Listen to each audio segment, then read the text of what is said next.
नमस्कार मित्रांनो, जय महाराष्ट्र. तर आता दुपारचे 3-3:30 वाजलेले आहेत आणि आता आपल्याला खरवंडी जायचं आहे. काल रात्री गुजरातहून घरी यायला आपल्याला रात्रीचे 8 वाजले होते. तर आजपासून आपली दिवाळी सुरू झालेली आहे. गावाकडे आलेलं कळल्यानंतर काय लगेच मित्रांचे फोन चालू होतात. तर आता तर ऋषीचा फोन आला तो म्हणे ये खरवंडीमध्ये. तर चला मित्रांनो, आता आपण चाललेलो आहेत खरवंडीत. दिवाळी सुरू होती म्हटल्यावर म्हटलं चला आता आपण पण घराला आणू लाईटिंग वगैरे. ऋषीला म्हटलं येतो रस्त्यावर, तोपर्यंत आलो मी तो लगेच घ्यायला. हे पहा मित्रांनो, हे आपली खरवंडी आहे, खरवंडीचा वरचा फाटा आहे. तर आता आपण अगोदर ऋषीला घेऊन येऊ.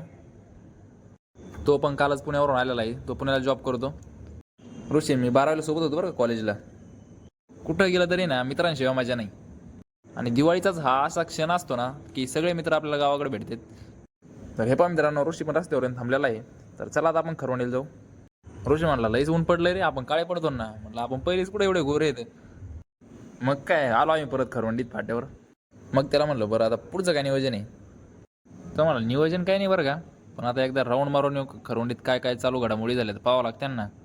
म्हणलं बाकीचं काय माहीत नाही बरं का, पण आणखीन काय रस्त्याचं काम झालेलं नाही आपल्या.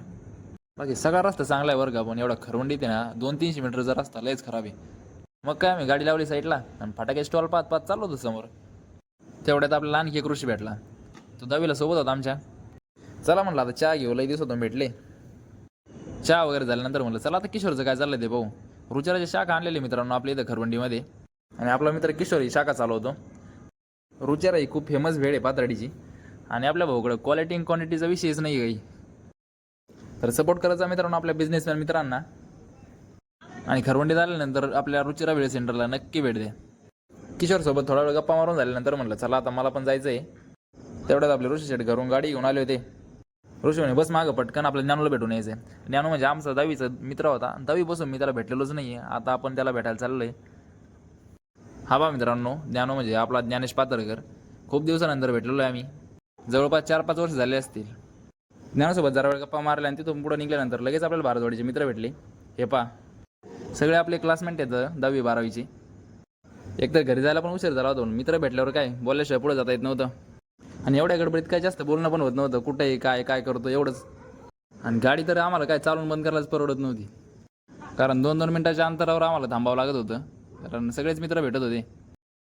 चला म्हटलं आता खूप उशीर झाला, निघावं लागेल. तेवढ्याच समोर आदेश आणि ते दिसले आणि तिथं काय डायरेक्ट गाडीला झाडं झाले. हे पहा मित्रांनो, हे आपल्या 10वीपर्यंतचे क्लासमेट. हा सगळ्यात मोठा दिसतो तो आदेश आहे आणि त्या साईडला तो केदार आहे. आणि हा माझ्या पाठीमागे जो उभा आहे तो जयदीप आंदोरे आणि हा आपला ऋषी. आधार म्हटलं लयच वाढलाच रे, काय हिऱ्या खात असतो काय. 2 मिनटं भेटलं तरी पण आमची हसी मजाक चालूच होती. आणि त्यांच्यासोबत गप्पा मारून झाल्यानंतर म्हटलं चला आता अंधार पडायला लागला, आता आपल्याला पहिलं निघावं लागेल. चला आता आपण चाललेलो आहेत घरी. तर मित्रांनो, वेळेअभावी आपले ब्लॉग थोडे लेट पडत आहेत, पण आपले दिवाळीचे सगळे ब्लॉग तुम्हाला पाहायला भेटणार आहेत एकदम स्टेप बाय स्टेप. तर हे पाहत आपण आलेलो आहेत घरी. घरी आल्यानंतर दीदीने ते वाटच पाहत होते वाटतंय. दीदी म्हणली किती वेळ झाला रे तू गेलेला. म्हटलं माझ्या मागलं काम असतात बाबा. दीदीला म्हणला तू बडबड नको करू, पटकन आवारात आपल्या लाईट मला लावायची. तर मित्रांनो, मी घेतो आता घराला लाईटिंग लावून. आणि हा ब्लॉग कसा वाटला आहे कमेंटमध्ये नक्की सांगा. भेटूया पुढच्या ब्लॉगमध्ये लवकरच.